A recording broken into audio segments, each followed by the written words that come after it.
আসসালামু আলাইকুম রহমতুল্লাহ। একটি খোলা মাঠে বসে রইলাম মাগরিব নামাজ পড়ার জন্য। এটি সৌদি আরবের একটি মসজিদের সামনে মাঠ। এখানে একটা পার্ক তৈরি হবে। সৌদি আরবের সব জায়গায় মসজিদ কেন্দ্রিক পার্ক থাকে, তারপর হচ্ছে লাইব্রেরি থাকে, বিভিন্ন ধরনের শিক্ষামূলক এবং বাচ্চারা যাতে খেলাধুলা করতে পারে সে একটা পরিবেশ থাকে।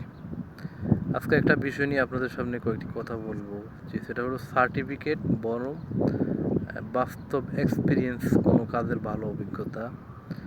আমি এখানে দেখেছি যে অনেক মাস্টার ডিগ্রি কমপ্লিট করা মানুষও 1200 টাকা 1300 টাকা বেতনের চাকরি করে। এর ভিতরে তার খানার জন্য যদি 200-300 টাকা খরচ হয়ে যায়, তাহলে থাকে কত 700-800 টাকা, যেটা বাংলাদেশি টাকায় 25-30-35 হাজার টাকার ভিতরে। এর মানে 25 থেকে 30 হাজার টাকা।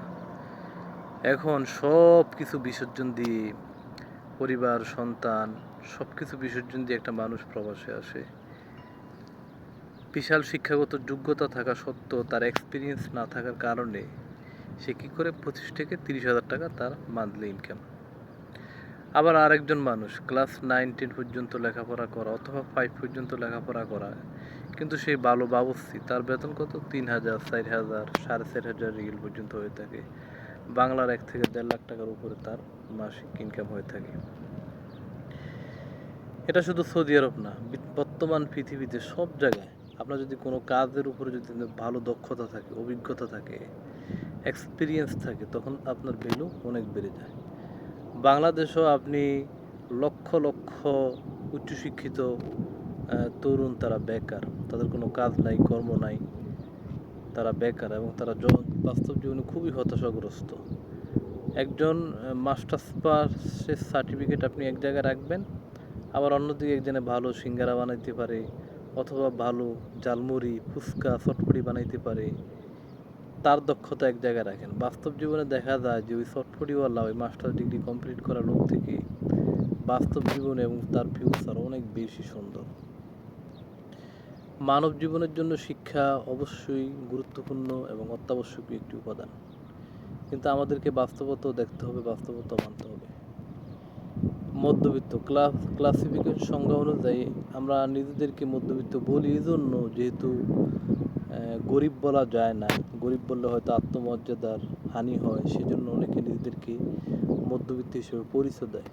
কিন্তু আপনার প্রকৃত মধ্যবিত্ত যেই ক্লাসিফিকেশন সংজ্ঞা অনুযায়ী কিন্তু আপনি মধ্যবিত্তের ভিতরে পড়েন না। একটা মানুষের মৌলিক অধিকার খাদ্য, তারপর হচ্ছে বস্ত্র, শিক্ষা, চিকিৎসা, বাসস্থান। এখন আমি যদি প্রশ্ন করি যে আপনি গত মাসে কয়দিন মাংস দিয়ে ভাত খেয়েছেন, আপনি 10 দিনও মাংস দিয়ে গত মাসে ভাত খেতে পারেননি। অথবা আপনি কি শিক্ষার জন্য ভালো একটা প্রতিষ্ঠানে লেখাপড়া করতে পারেন, অথবা করতে পারেন না। আপনার কোনো রোগ হলে কি আপনি, কয়জন মানুষ একটা রোগ হয়েছে ভালো একটা চিকিৎসা পায় না। তারপর হচ্ছে বাসস্থান, কয়জন মানুষের মানসম্মত বাসস্থান আছে। অর্থাৎ মৌলিক যে 5টা অধিকার, মৌলিক যে 5টা রাইট, ফান্ডামেন্টাল রাইট যেটাকে বলা হয়, তার একটাও ঠিকমতো আমরা আমাদের জীবনে পাই না, অথচ আমরা নাম দিয়ে দিই যে আমরা মধ্যবিত্ত। আমার অনুরোধ একটাই, যে আমরা যারা মধ্যবিত্ত আছি বা যারা নিজেদেরকে মধ্যবিত্ত বলি, আমাদের উচিত শিক্ষার পাশাপাশি যে কোনো একটা কাজে খুব দক্ষ, ছোটোবেলার থেকে একেবারে প্রচণ্ড এক্সপিরিয়েন্স, দক্ষতা অর্জন করা। যেমন আপনি একজন ভালো ড্রাইভার, তাহলে ড্রাইভিং সংক্রান্ত যত মেকানিক্যাল কাজ আছে আপনি সব কিছু ভালোভাবে আয়ত্ত করবেন। আপনি একজন রাঁধুনি, বাবুর্চি সংক্রান্ত যত কাজ আছে, এই খাবার সংক্রান্ত সব কাজগুলো আপনি ভালোভাবে আয়ত্ত করবেন, ভালোভাবে শিখবেন।